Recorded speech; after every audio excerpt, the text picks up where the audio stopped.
The Grenny family. We have 6 children, 3 control, 3 experimental. It's good research base. My wife and I believe that sample size is the key to good research. So, as our children were getting older, various of them had science fair projects they had to do. I tried to interest the older ones into doing social science type projects, and they weren't really interested in that. Finally, along comes Samuel.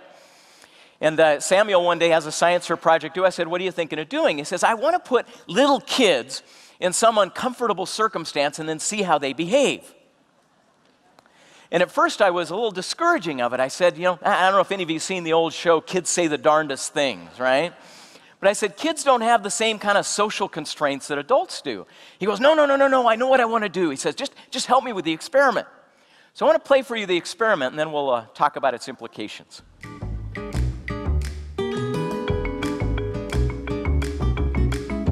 We all know adults stink at talking about tough things, but how about little kids? Here's my experiment. Feed kids wretched brownies, then see if they'll tell you the truth, especially when they think it might hurt your feelings. First, I made the brownies. Lots of chocolate, eggs and flour, but instead of sugar, I put in salt. Lots of salt.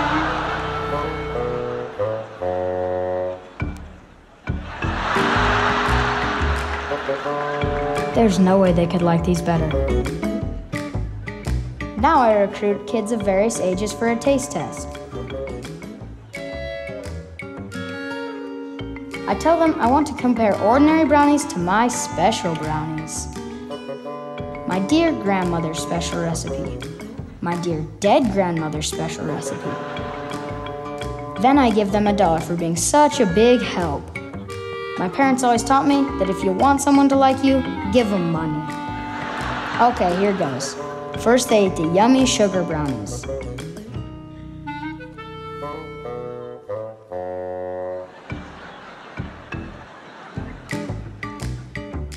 Next, they eat the salt bricks. Watch this girl. She can hardly keep from gagging. And now for the crucial moment. Will they tell me the truth and possibly offend me? I asked them to point to the brownies they like best. No surprise that some tried to spare my feelings. But watch, even the one who gagged? And how about really little kids? But do you want to know what they really thought? Here, guys, I have leftovers. Does anybody want seconds?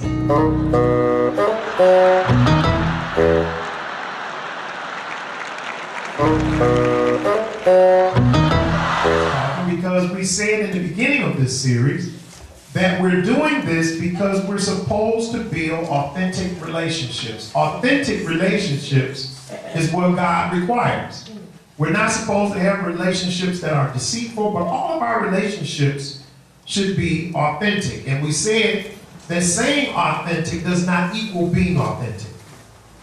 Saying you love someone is not the same as being loving. And so the Bible says that we should be working every day to become fearlessly authentic. Fearlessly authentic. And Romans 12:10 gives us that overview. Be devoted to one another in brotherly love. Honor one another before yourselves. Be devoted to one another in brotherly love. Honor one another before yourselves. So today we're going to get into this whole thing called crucial conversations. Crucial conversations.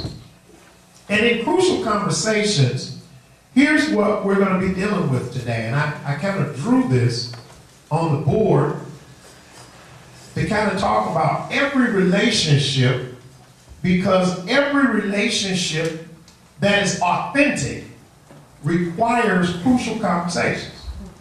And I don't care if it's a company that you work for, a church that you attend, if you're a parent and you're raising children, if you're in a marriage and your marriage is especially if you want it to grow, it always comes to a point where there are always crucial conversations. And crucial conversations usually come around something called a super awesome goal. There's usually some super awesome goal that comes up in the business, in the church, in your family, in your relationships that you're trying to reach. And this super awesome goal can be something as simple as if you're dating someone, you're trying to get to the next step with them. There's a super awesome goal of where you see that relationship going. Every time you get to that point where I am as an individual trying to reach a super awesome goal, there's always a need for critical conversation. Always. In the process where we are as a ministry, we're right now in critical, crucial conversations. If you are the faint of heart, if you're weak in the stomach, you won't be able to stay in those conversations. And most people, here's what they got to understand about crucial conversations. Crucial conversations can either be a pit or a path. In some relationships, crucial conversations, we're cool until we get to the place where we have to have this crucial conversation. And once we get to that crucial conversation, if you've been in relationships with people like this, that's when they shut down. And when you get to them, it's a crucial conversation, and it's now time to talk, and what they do is they go, so what do you think? You think this is, well, what do you think? And so, crucial conversations require one of two things. It either can be your pit or your path. But it requires one of two things. Every crucial conversation has to either be talked out or acted out. And let me tell you, there are a lot of folks that don't know how to communicate, and what they do is they act out. Some kids sometimes, you get to the place where you want to talk to your parents about stuff, and this is crucial, but what you do is instead of being in a place where you can talk to them about it, you just act up. You've been in a relationship before with people, and whenever you get to that point of a crucial conversation, out of the blue, they create an argument. I don't want to talk. And you're like, what is wrong with them? It's like every time we get to a point where the next move is coming along in our lives, they just go out. Because what it is they let this area of crucial conversations become a pit.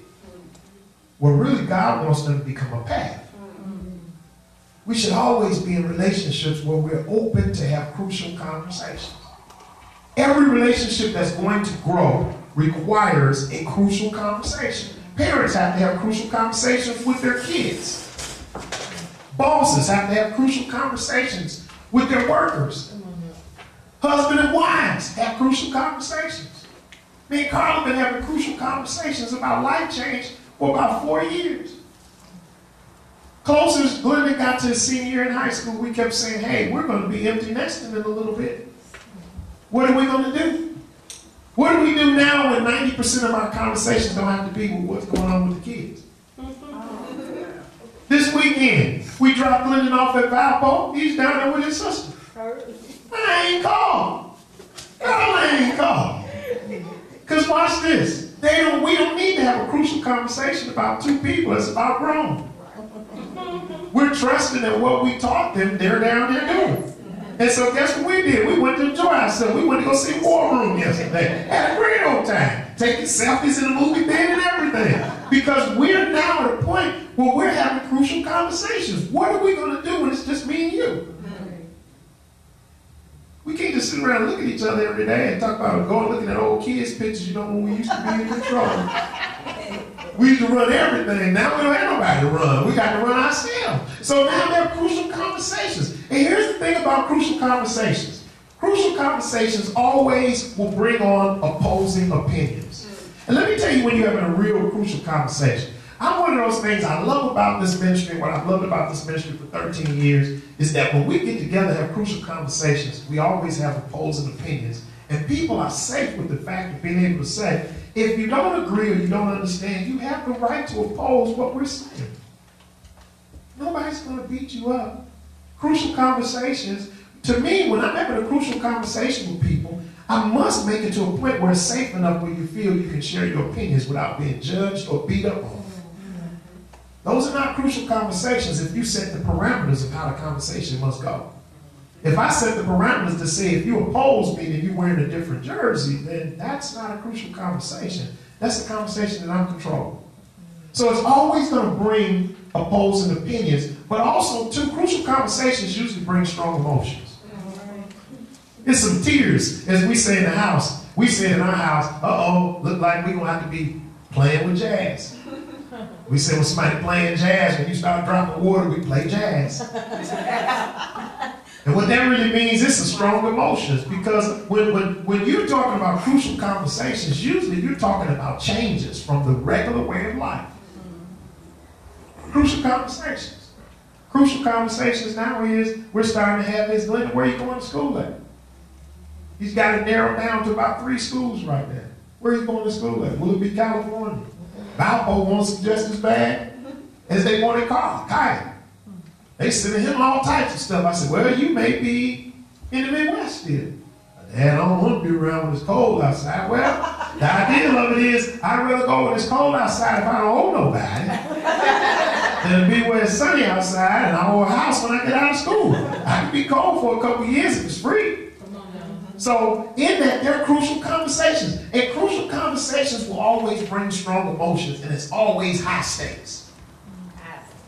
I don't know if y'all know it or not, but anybody who's been with me for 13 years know I love rolling the dice. I push all of the chips out there and we roll them. I'm a high stakes dude. I ain't one of the ones, I have one chip. No, I ain't no one chip here. I don't play no games with no one chip. I play Monopoly, we throw every boardwalk, everything. I'm out of here. If I lose it all. Because it's high stakes to me. You gotta remember, growth of your faith requires high stakes.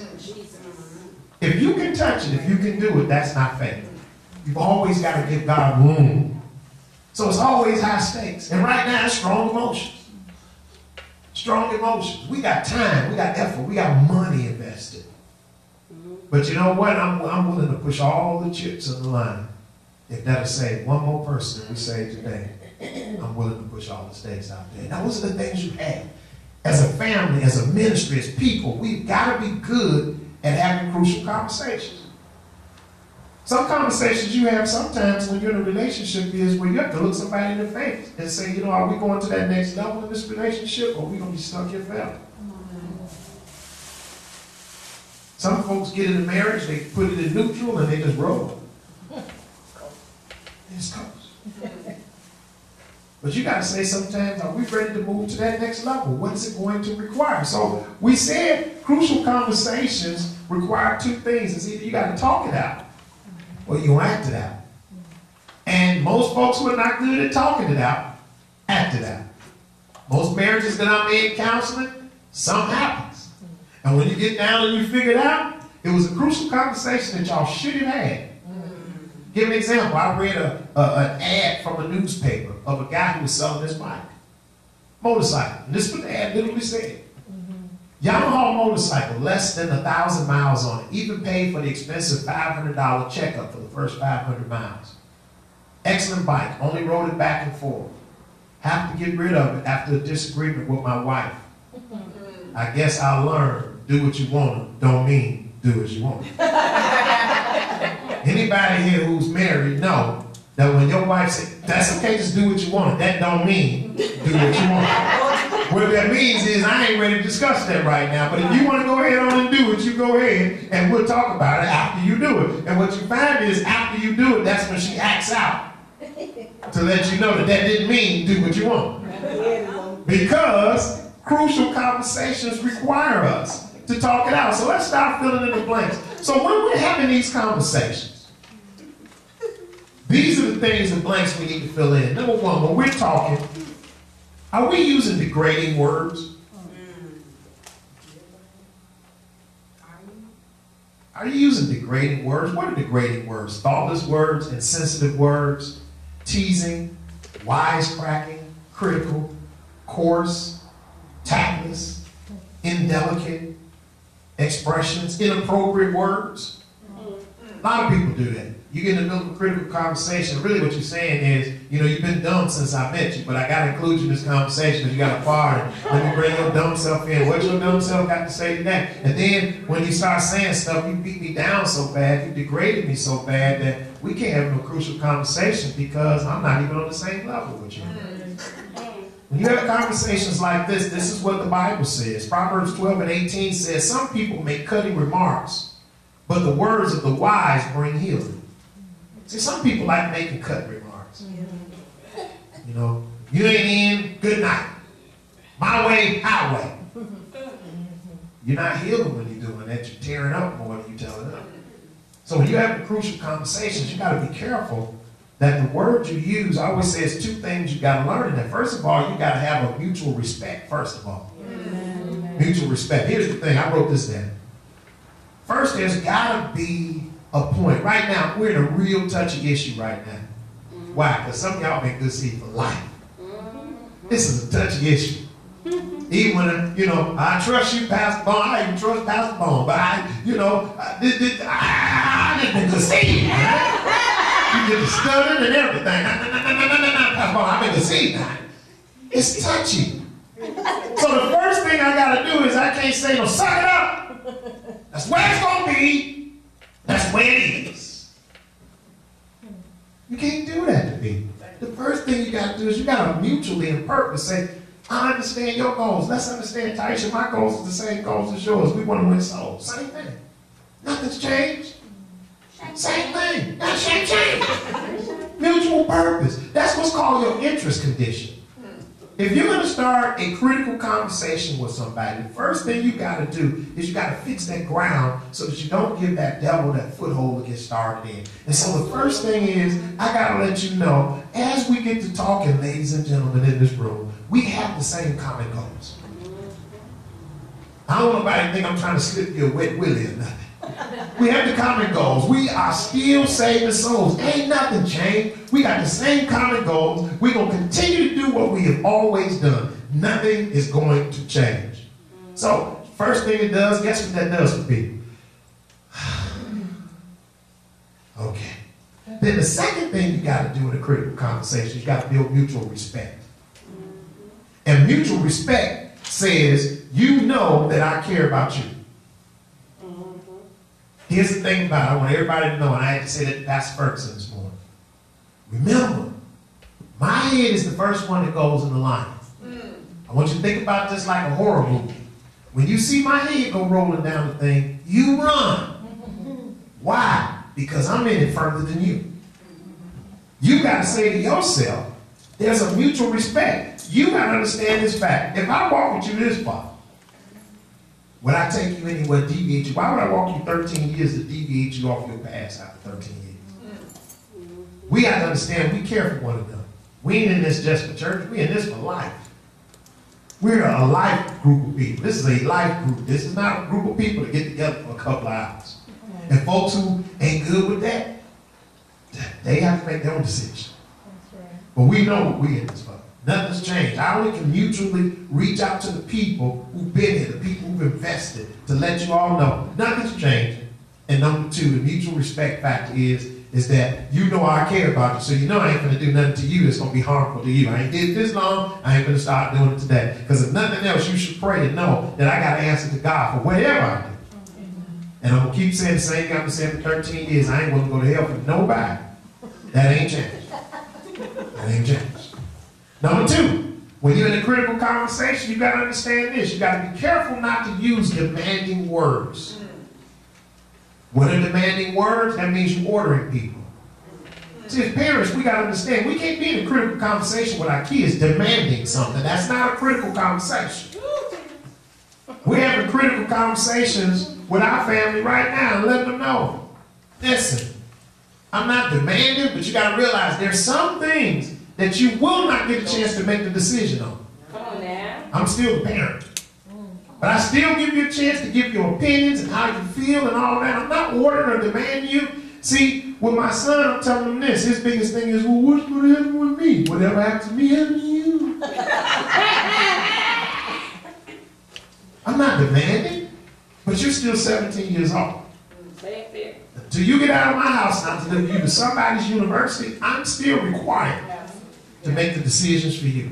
Now, I'm not demanding you, I'm not ordering you, but what I'm just telling you is I'm listening to your opinions and stuff, but really that don't weigh too much on what I'm saying. Now, when you say friends and all that kind of stuff, I understand all of that, but that means nothing. I didn't send you to school for a friend, I sent you to school for education. If you graduate from school with not a friend, it don't matter to me. I don't care. Because guess what? 4 years from now, you probably won't remember now, unless you look at the yearbook. We don't go through life trying to set up friends. See, that's when you look back at them and you let them know, that's why I'm an adult and you're a child. Because I understand where friends go. You understand where friends go.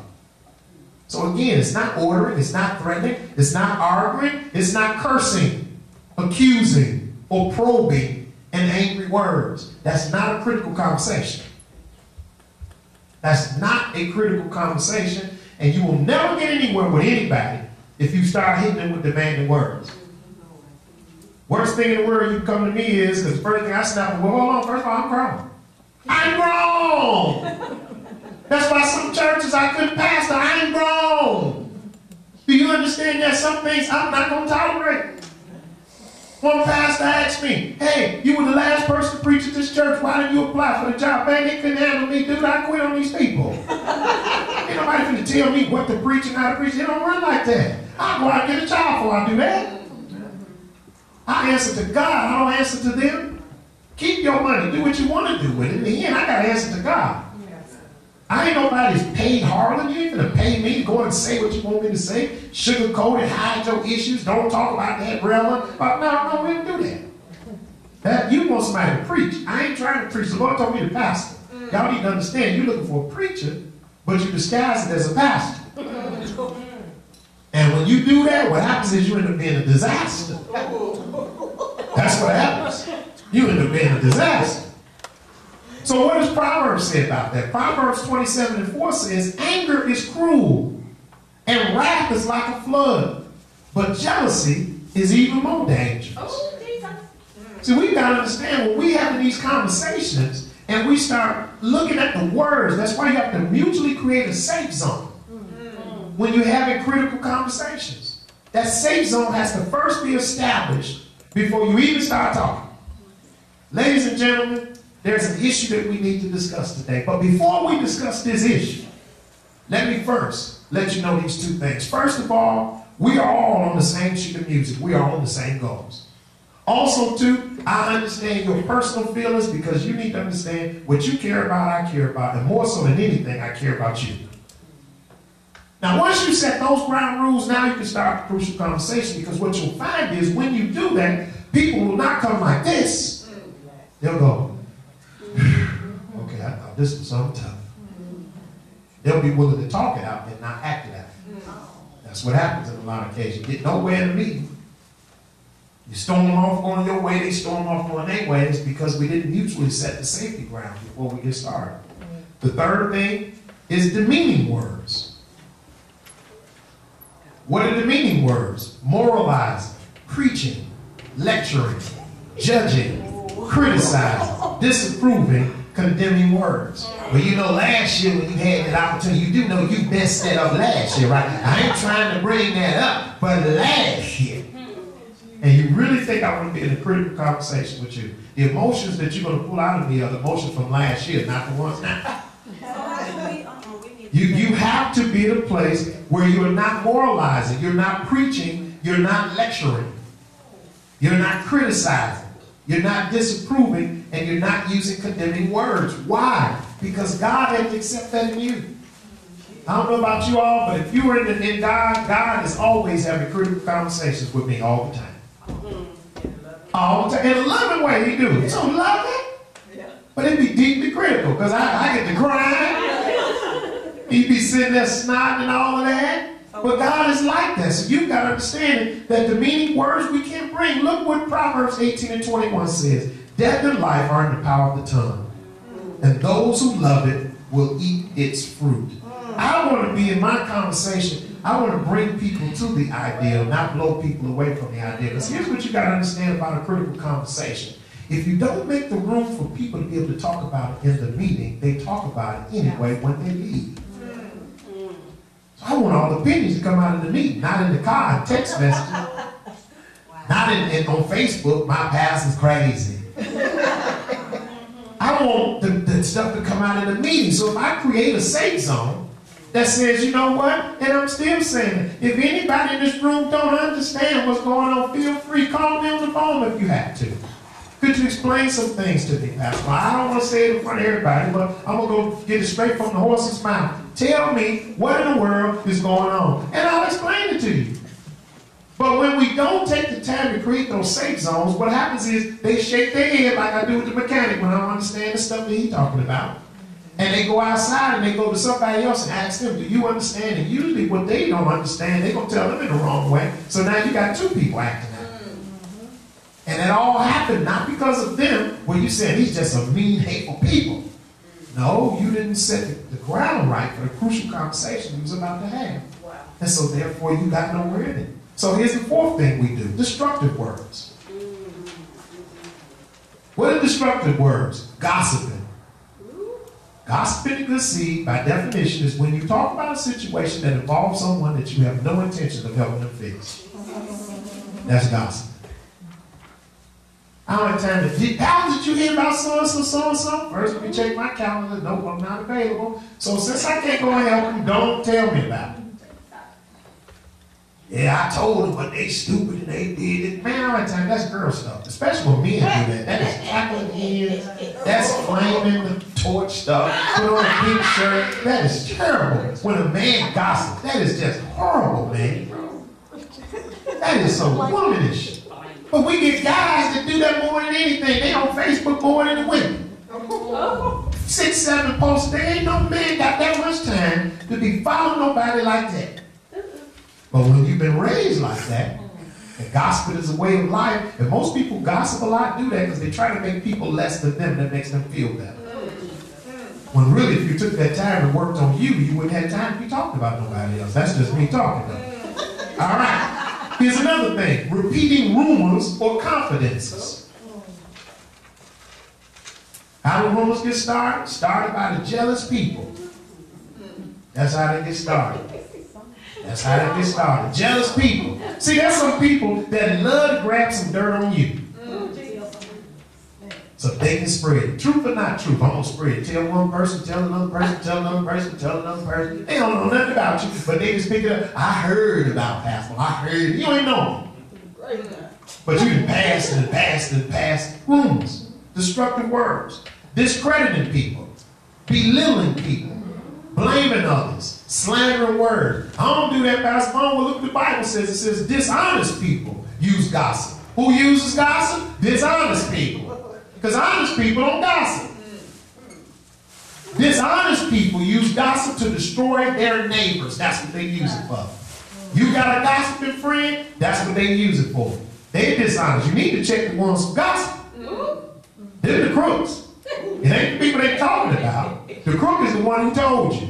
That's what I always say. This I say to folks all the time. People, well, Pastor, I heard this. But I say, you know what you need to do? Before you put that in your brain, you need to check the character of the individual who told you that. Come on now. If you do that, you'll already know what the truth is. You won't even have to tell me what they said. You need to check they. Jay is the problem. It ain't me. It's they. You know me, right? You know my character, right? You know who told you. Do you know their character? If you check the two, you can pretty much figure out who's the liar and who's telling the truth.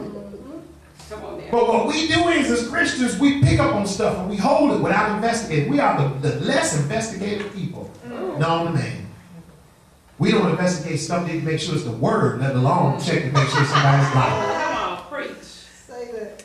We'll take something like, yeah, my friend told me that was in Matthew. I heard folks misquoting scriptures and put in there that my grandmama used to tell me. How did you know your grandmama read it right?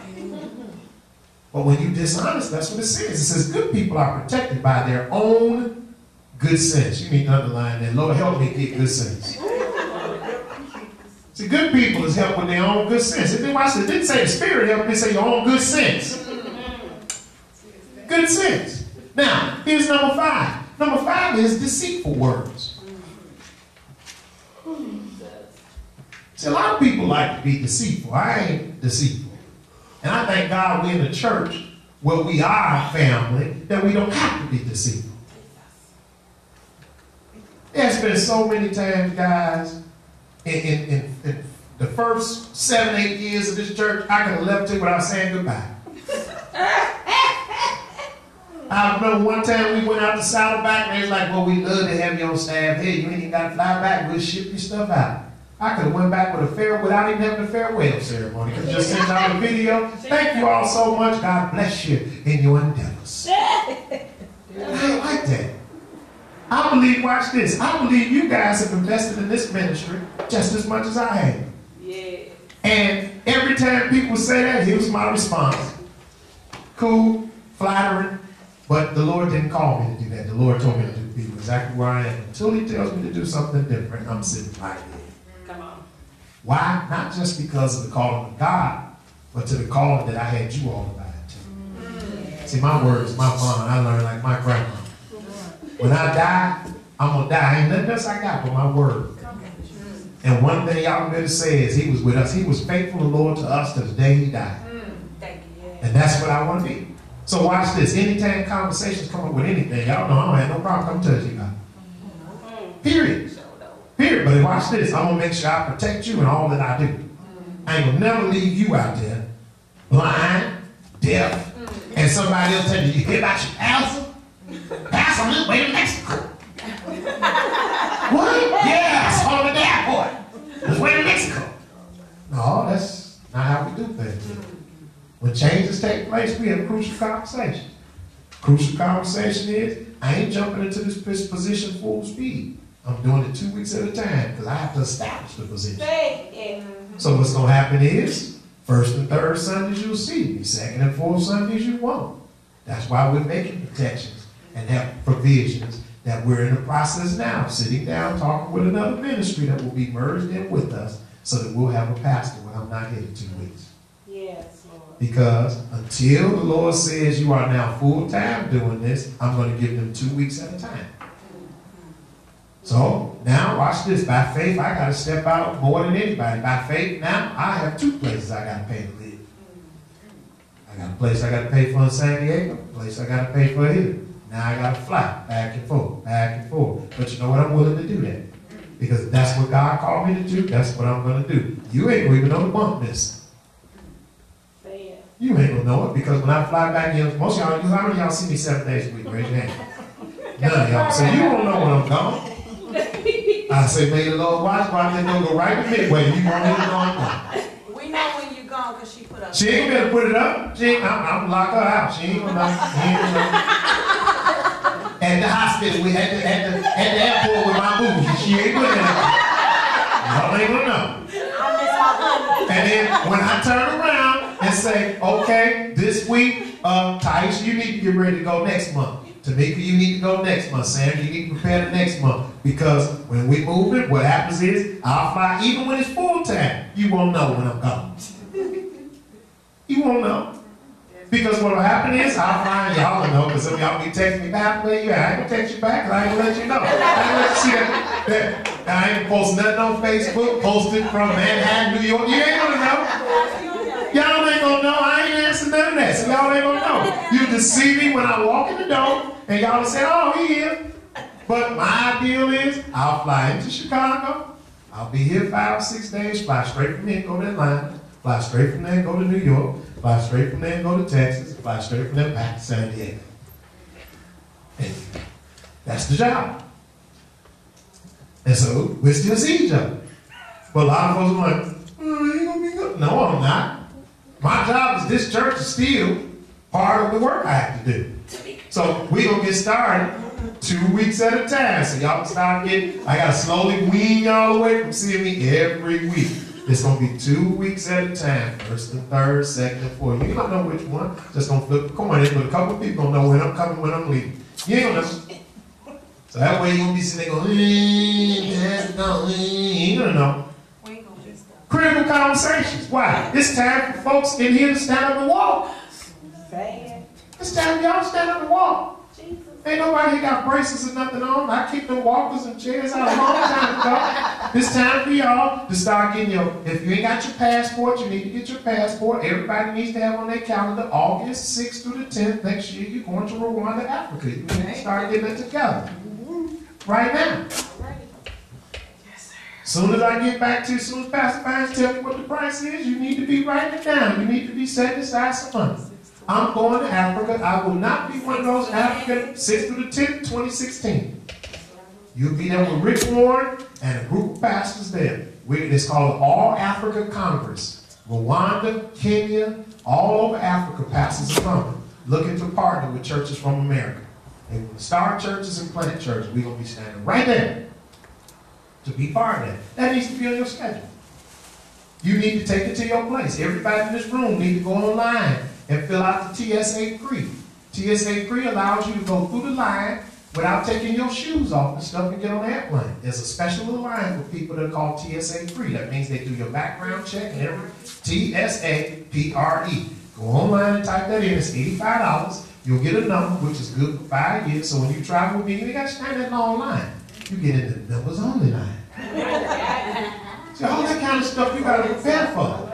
You got to learn so you can walk in, you ain't got to take your shoes off, you ain't got to take your computer out, none of that stuff, because they know you. All of those things we need to prepare you for because that's kingdom work. Those are the things you want to have in your critical conversation. So deceitful words, we said, are lying, false statements, exaggerating. See, that's one of the ones that really get, I ain't got to exaggerate. Bragging, boasting, flattering, insincere, untruthful words. When you're trying to have a crucial conversation with people, don't make the issue bigger than what it is. My biggest thing with folks is, well, what can you tell me the track record? None, I don't know none. Only track record I know is Jesus died on the cross. And he is still sitting at the right hand of the Father. And because he has brought me this far, I'm trusting that he's going to continue to take me. He said he's the Alpha and the Omega, the beginning and the end. So he's going to be with me always to the end. I ain't scared at all. Most people tell me, you nervous? I ain't nervous. Nervous of what? Every airplane I get on don't crash because I'm on it. Might shake a little bit. But I know how to say peace be still. And it stop shaking. Don't it stop shaking, Carl? It stop shaking. All I do is everybody, ooh, I say peace be still. Peace be still. Now you can quit that mess. Don't let it shake up in here. Peace be still. And let Joe go. Thank you. See, I don't know the power y'all have. You got to be able to speak through things. I ain't got to sit there and shake. You ain't shaking me all around. You that folks don't believe. Hold on, you must understand we're on this plane. The plane behind me is the one you're supposed to shake. Wrong one. I'll excuse you. Get off this one. You can shake that one, but don't shake this one. We don't play that on this plane. So what does Proverbs say about deceitful words? Gentle words are a tree of life. The reason why relationships grow is because when we have crucial conversations, if it's not about building you up, we don't need to have those.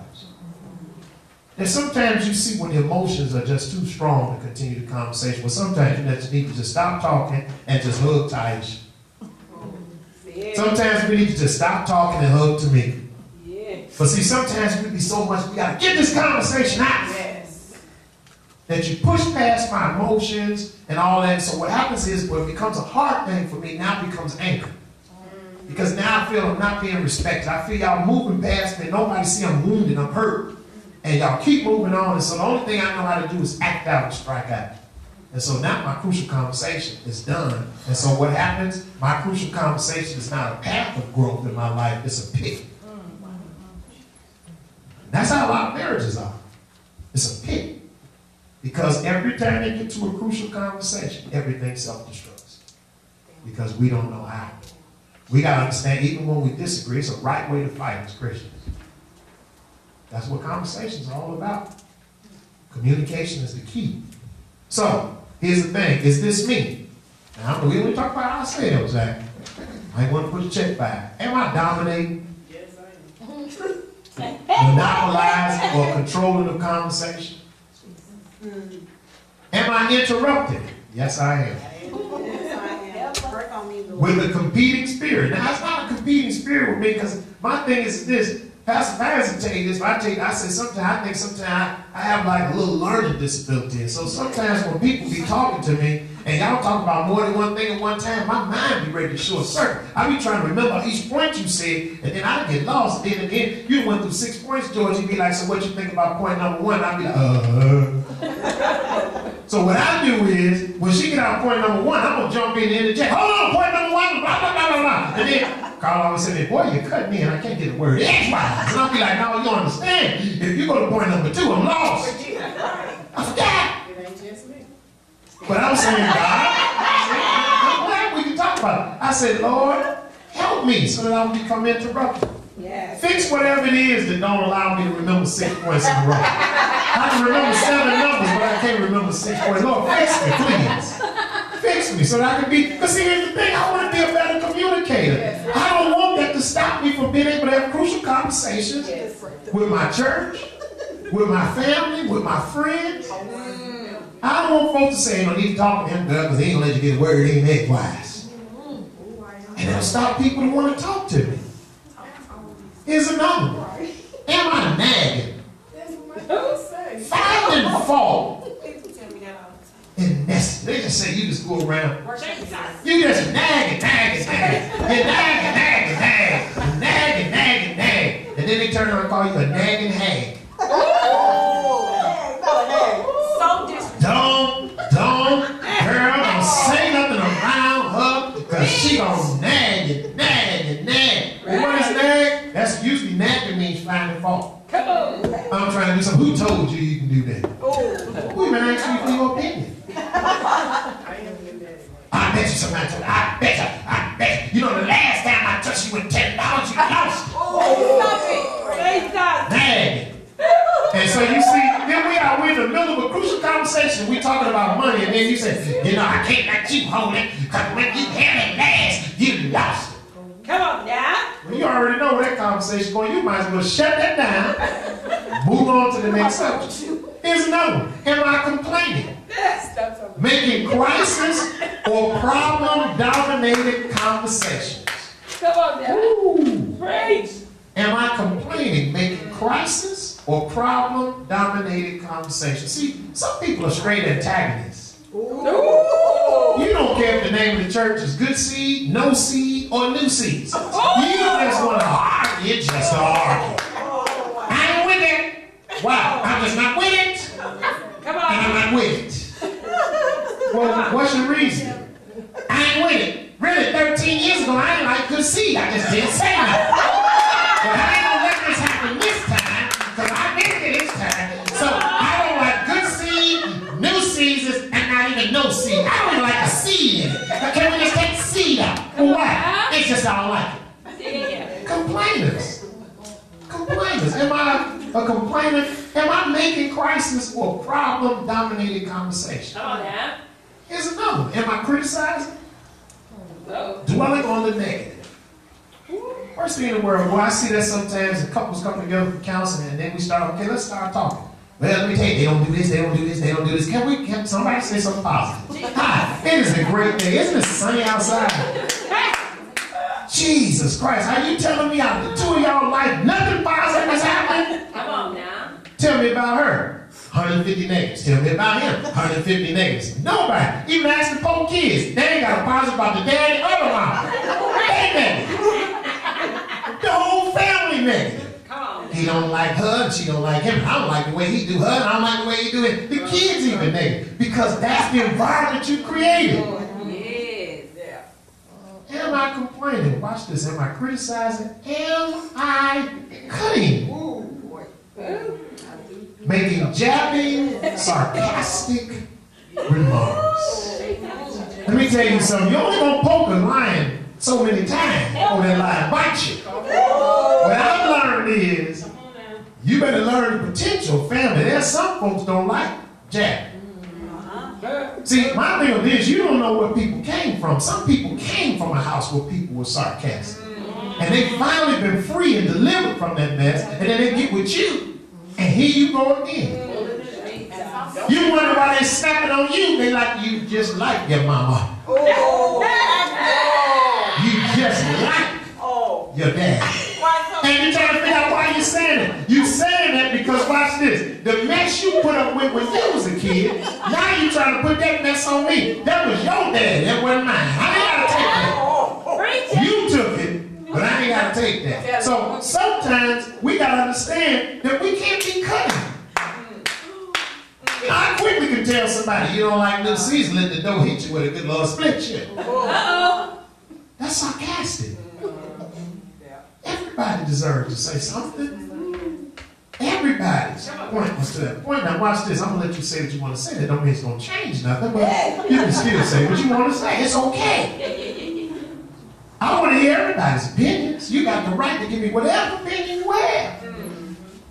But if it's not, if it's in a way that's moving the church forward, if it's helping us to move up the path and not going to a pit, I'm listening to you. But as soon as I figure out that your critical conversation is to put the church in a pit and not on the path, we can't talk about it. Because you got to know those people on the path with you and the ones who are trying to put you in the pit. There's a lot of folks going to commit spiritual suicide, jump right off the cliff. Oh, God, I ain't never think God will ever cause us to be new season. Goodbye, cruel world. And jump right on off the pit. God bless you. Somebody got to jump, somebody got to watch. I'm going to watch it, I'm going to jump. I tell the Lord. That's how you have to see it. Because some folks are not. Here's another one. Am I ridiculed? Making another the object of laughter.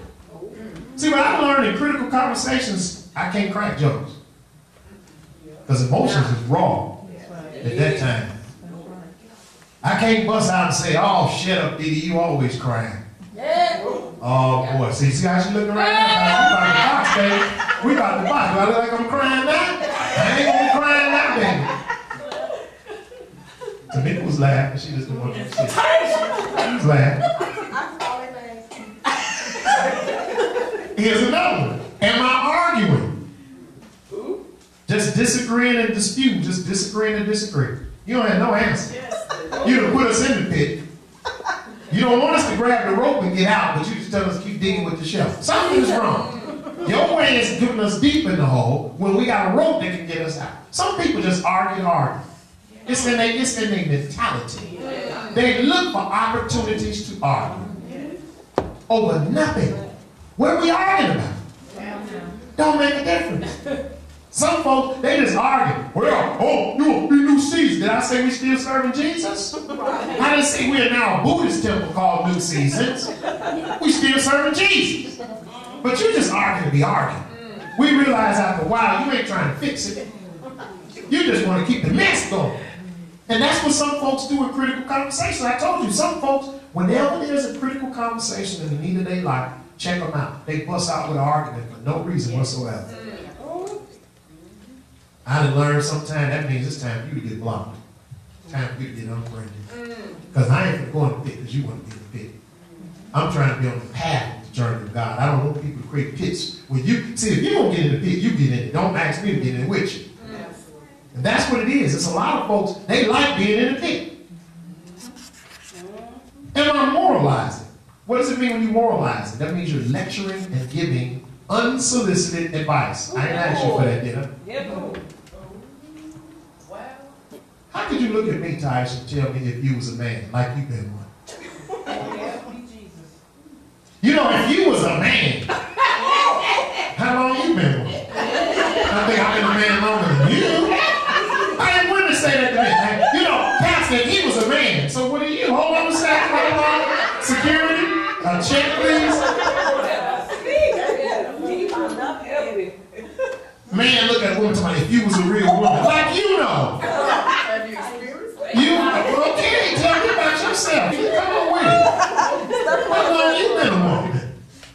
But we say stuff like that, call ourselves trying to give people advice. How can you give me advice? First of all, I didn't ask you for it. When you're in crucial conversations, remember, crucial conversations does not mean crucial advice. It's a conversation. Conversation. And then here's the last one. Am I generalizing? Am I generalizing? Simplifying or making light of real concerns. I hate it when I'm sitting here, we talking about, this is life or death, and you sitting there talking like we've been across the street and the light is green. This is a life decision. We getting ready to turn the whole course of our lives, and you sitting there, whatever you like. That's why I'm so emotional. Off the boat you go. That's real life stuff. Off the boat. This is real life stuff. Folks don't understand. This is real life here. This is the kind of stuff folks get killed for. This is real life. We're asking people to invest their Real life. And when people generalize stuff, that's what they say, oh, come on, give me a break. Come on, we're all grown here. What does that mean? We're all adults here. What does that mean? That don't mean that everybody here has emotions. And emotions are raw. Raw emotions. See, that's we back with all in again. I got to jump back into all in. It's certain things get me upset. And I was like, Lord Jesus, what is that? Am I a murderer? But I started thinking, that's one of them all-in scenarios. Some dude think he gonna come in and just swoop up, man, I got too much invested in this. Hold on, let me show you my balance sheet. Let me show you my accounts payable, accounts receivable. Now, if you can balance my books, then we can have a crucial conversation. But right now, I'm in the negative, you in the positive. Where were you at? When I was sitting out there, she was in Alton for 34 minutes. Where were you? You sitting at home chilling, talking, he gonna get her ready for me. Mister, you gotta fight on your hands. You gotta fight on your hands. This ain't gonna be easy. I'm gonna tell you this. This is one of the ones that's going to the death. Somebody's gonna die with this one. And so if you ain't willing to die, don't come this way. That's what I was looking at now, because I was like, oh, what the world that treatment? The Lord was telling me, don't get all upset. Just make sure you watch the environments that you go in. Okay, be very watchful. Okay. So when she be like, I'm going on something, where you going? That's why she be telling people, he be watching his meatloaf. I be going 10 minutes, and he be showing up everywhere. Yes, sir, I'm security. Security, bro. That's right, I'm security. I want to make sure everything is everything. Make sure everything is kosher. So I want to make sure. She don't go nowhere. Now, Proverbs 18 and 19. I'm trying to put a chip in it so I can just put it on my phone. I got a new app called Find My Meatloaf. There she go. All right. Proverbs 18, 19. Here's the last verse. An offended friend. See, y'all laughing too much. Y'all ain't Christian people. Y'all ain't Christian people. An offended friend is harder to win back than a fortified city. Wow. Do you understand what that basically means is when you turn somebody off, they truly turned off. When you get me in a crucial conversation and leave me hanging, I'm turned off. There are so many marriages that we into that this scripture sits there. And what that wife says and what that husband says, I can't take no more. I have reached the peak. There you go. I've reached my limits. Pastor, I love you. I even love Jesus. But God's going to give me somebody else because I have reached my limits. I can't go no further. And then what the man does or what the woman does, say, help me, Pastor, help me. And I'm saying, you understand, you have offended this person to the point that it's like a fortified city. We have to break down so many doors to even figure out where they're at. We got to do so much work, but sometimes you have to look at people and say, are you willing to do the work it's going to take to get them back? Because this ain't going to be easy. This ain't going to be easy. You have offended this person to the point that there's so many locks on their heart that I might be able to get a couple of them off. But bro, you're going to work for years to try to get back in there. Because let me tell you something, when somebody's been that offended, they can live with you and basically not live with you. Yes. Let me just tell you how critical it is for those of y'all who ain't never been married. They can sleep beside you and still not be living with you. Come on. That's everyday happening. Now imagine that. You laying beside somebody. And they could care less if you was the dog laying next to them. That's how they are feel because they have locked you out so bad because what has happened is so many crucial conversations has happened in their lives with you in your relationship that you've either shut down on or have not got, that they got to the place to say if they're going to be with you, they'll never reach their goals. Because see, in order to reach my goals, critical conversations have to take place on a regular basis. We ain't call it critical conversations monthly.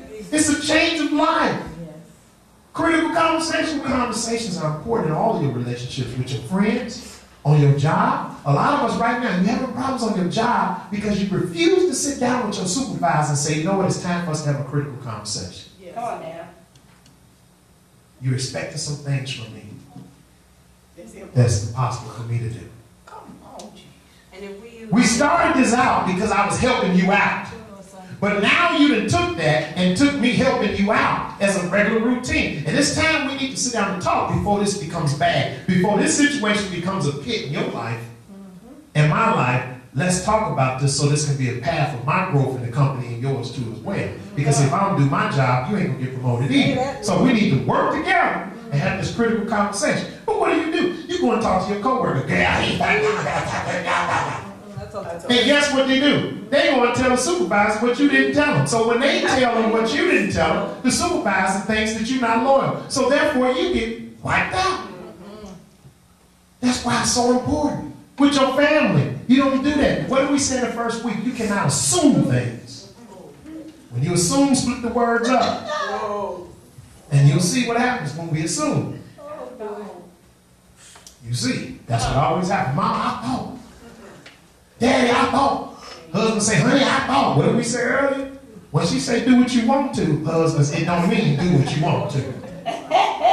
When you say you're going to buy that TV and she said, that's okay. You don't want to listen to me? It ain't in the budget. But that's okay. You do what you want to. Don't go to the store and buy the TV. It does not mean do what you want to.